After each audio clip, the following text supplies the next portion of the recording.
and the universe is almost 14 billion years old. Why aren't the aliens everywhere? This is one of the most perplexing questions. Where are they? Do you think we'll make contact with aliens within the next 50 years? Well, that's a really tough one to say.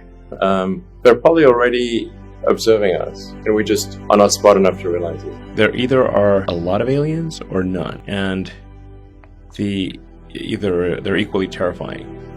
I mean, if there are super intelligent aliens out there, they're probably already observing us. That would seem quite likely, and we just are not smart enough to realize it.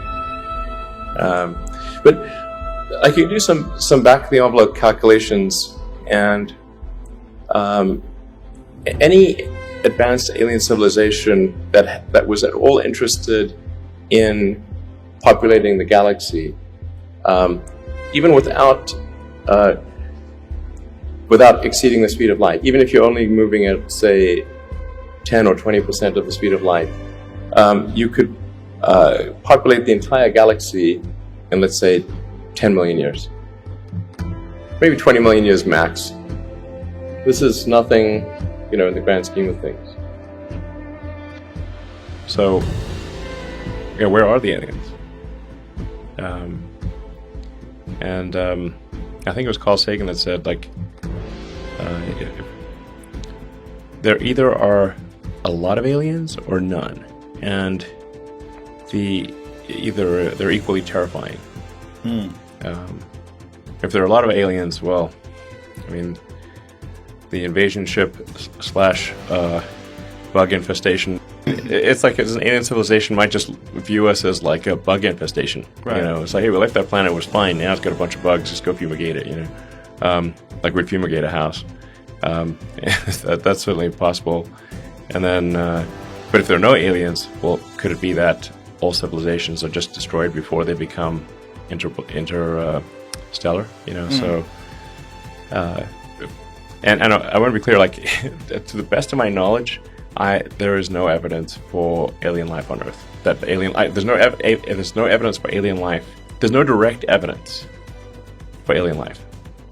I mean, we have archaeologists going all over the world looking at things. There's people, if we were to find something let's say, a cube of titanium, just like a 1-inch cube of titanium, say in the middle of the pyramid, I'd be like, aliens for sure. There's no way they could have made titanium back then.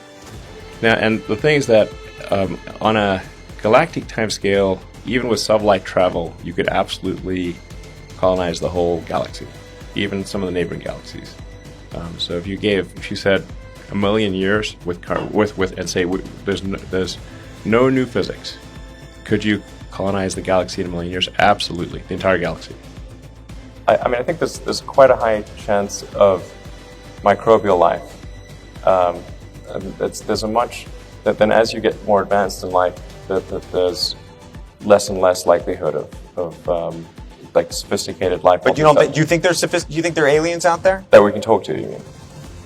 It's an interesting confluence of events. It's not just that there has to be intelligent life that evolves somewhere, but that life has to last for a long time for us to exist at the same time as that.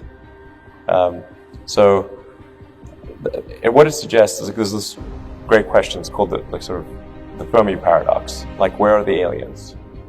If there are so many planets out there, and the universe is almost 14 billion years old, why aren't the aliens everywhere? This is one of the most perplexing questions, because you could basically bicycle to Alpha Centauri in a few 100,000 years, meaning that's at bicycle speed. So it's sort of in 100 billion years, even at a very slow speed, you could completely blanket the galaxy. So why not? Where are they? They sure are subtle. I mean, if they wanted us to know, obviously they could just, for sure, show up and walk down Main Street. Right. Hey, I'm an alien. Check me out. Right. Here's my spaceship. I just land in the middle of Times Square. I'll be like, right. Okay. or hover over downtown LA. Yeah. Yeah. We were like, okay, we believe you. Yeah. So whatever they are very subtle, these aliens. How often do you think about it?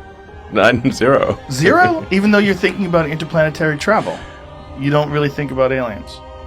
No, I mean, if they show up, I'm like, great, okay, now this is new information.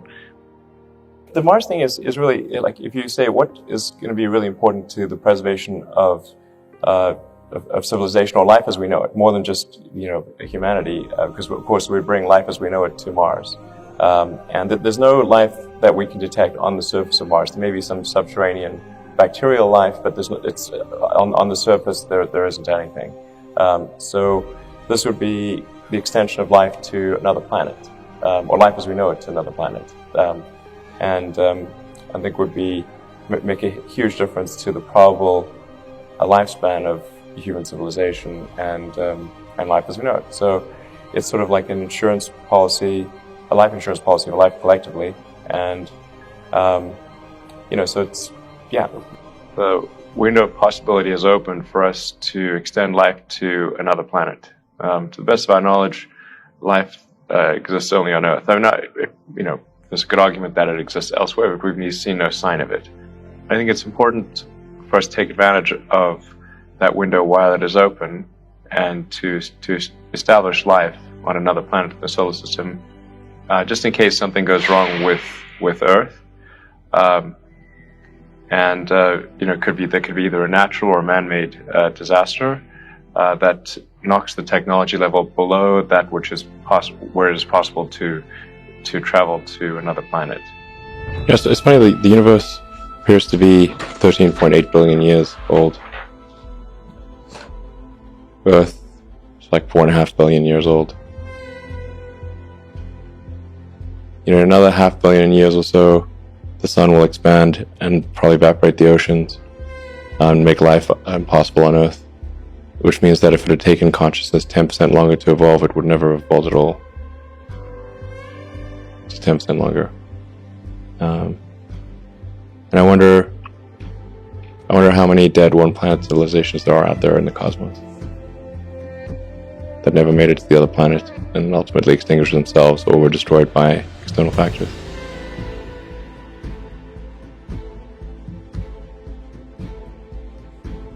Probably a few.